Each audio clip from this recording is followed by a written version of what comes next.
जरा सुन लेते हैं क्या कह रहे हैं सौरभ भारद्वाज। अगर योगी आदित्यनाथ ये कह दें कि प्रवेश वर्मा ने कैसे 5 साल के अंदर अपनी सालाना आय 11,000% बढ़ाई, उसका फॉर्मूला बताएंगे तो मैं भी जाऊंगा फिर योगी आदित्यनाथ जी की सभा में, हम भी सुनेंगे उनको। क्यों नहीं सुनना चाहिए उन्हें? ये ना बताएं गरीबों के बच्चों को बटेंगे कटेंगे में उलझा के रखो और अपने मुख्यमंत्रियों के बेटों की आय बढ़वाने वाले उनको फॉर्मूले बताते हो। ये नहीं चलेगा। हमें भी वही वाला फॉर्मूला योगी जी को बताना पड़ेगा। सर, वीरेंद्र सचदेवा ने सैफ अली खान को लेकर एक विवादित बयान दिया, कहा कि उन्होंने देश के लिए क्या कहा है। आम आदमी पार्टी जो सवाल उठा रही है वो मुस्लिम वोट्स की वजह से उठा रही है, और अगर अक्षय कुमार और अजय देवगन होते तो आम आदमी पार्टी सवाल नहीं उठाती।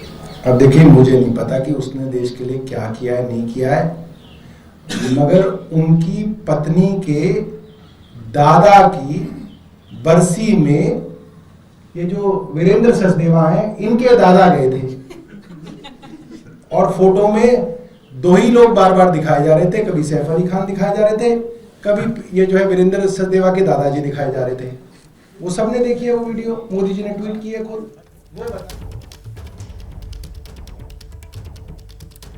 तो आप सौरभ भारद्वाज को सुन रहे थे, मीडिया के सामने हैं और वहां पर योगी आदित्यनाथ की जो दिल्ली विधानसभा चुनाव में एंट्री हो रही है उसको लेकर कह रहे हैं कि साहब योगी आदित्यनाथ जब दिल्ली आएंगे तो फिर गरीब आदमी के बच्चे को तो वो बटेंगे और कटेंगे वाला नारा बताएंगे, जबकि खुद इनके नेता और प्रवेश वर्मा का वो जिक्र कर रहे हैं कि उनकी आय कैसे कुछ सालों में कई गुना बढ़ गई। इसका फॉर्मूला अगर वो बता दें तो फिर तो मैं भी उनकी सभा में चला जाऊं। इस बीच एक बार फिर से आपको लेकर चलते हैं। अंकित गुप्ता हमारे सहयोगी इस वक्त हमारे साथ मौजूद है और अंकित आप अपनी बात पूरी कीजिए, उसके बाद हम इस चर्चा को आगे बढ़ाएंगे। अंकित। रोमाना, बस मैं उसी का एक दूसरा पहलू ये बता रहा था कि योगी आदित्यनाथ की जहां जहां सभाएं हो रही हैं वो इलाके भी हैं जहां पर पूर्वांचल और बिहार के मतदाताओं की अच्छी खासी संख्या है। और आज की तारीख में दिल्ली विधानसभा चुनाव में ये एक बड़ा मुद्दा बन चुका है। क्योंकि जो बीजेपी आम आदमी पार्टी पर पूर्वांचल और बिहार के मतदाताओं का अपमान करने का आरोप लगा रही है, तो आम आदमी पार्टी बीजेपी के ऊपर। तो ऐसे में योगी आदित्यनाथ को यहां पर इन सीटों पर ला करके एक तरह से उन मतदाताओं को भी बीजेपी अपने साथ पूरी तरह से जोड़ने की कोशिश कर रही है, जो कि जो है एक तरह से कई सीटों पर एक बड़ा जो है जीत और हार का फैक्टर बनते हैं। जी आप रहिए मेरे साथ अंकित गुप्ता, मैं लौटूंगी आपके पास। देखिए, इस बीच में आपको बता दूं कि किस तरीके से हरियाणा में 14 सीटों पर 9 सीटों पर जीत पर कैंपेन किया। ये कुछ अच्छा ठीक है, यहां से देखकर आपको बताया जाएगा कि हरियाणा में 14 सीटों पर कैंपेन के लिए उतरे योगी आदित्यनाथ, और जिन 14 सीटों पर योगी आदित्यनाथ ने प्रचार किया उनमें से 9 सीटों पर जीत मिली। मतलब जो स्ट्राइक रेट रहा योगी आदित्यनाथ का वो 64%। महाराष्ट्र की अगर बात की जाए 30 सीटों पर कैंपेन करने के लिए गए योगी आदित्यनाथ और वहां पर 22 सीटों पर जीत मिल गई। स्ट्राइक रेट और बेहतर योगी आदित्यनाथ के प्रचार का 85% पर यह पहुंच गया। तो हरियाणा से लेकर महाराष्ट्र तक योगी आदित्यनाथ का जो स्ट्राइक रेट है प्रचार करके सीटें जिताने का, वो आपने देखा कैसे 65 से लेकर 85% तक ये सामने आ रहा है हरियाणा से लेकर महाराष्ट्र तक। फिर से आपको लेकर चलेंगे, हमारे सहयोगी अंकित गुप्ता इस वक्त हमारे साथ मौजूद है और जरा अंकित का रुख करते हैं।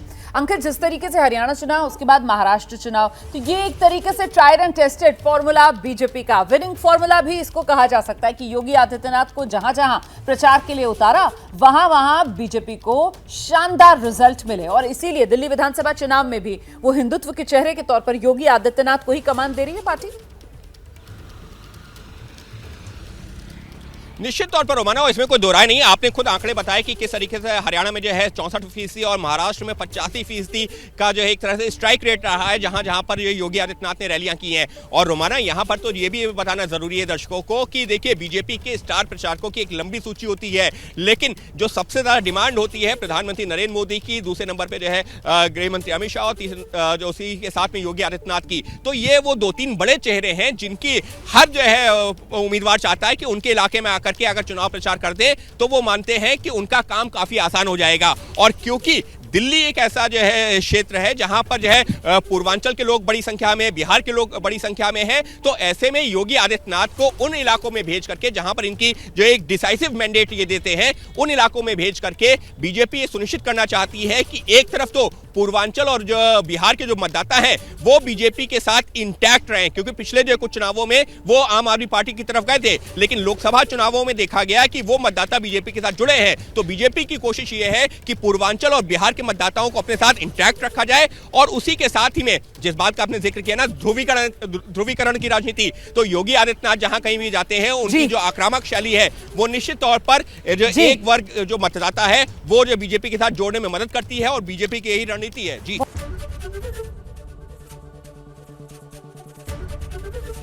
एबीपी गंगा, खबर आपकी, जुबान आपकी।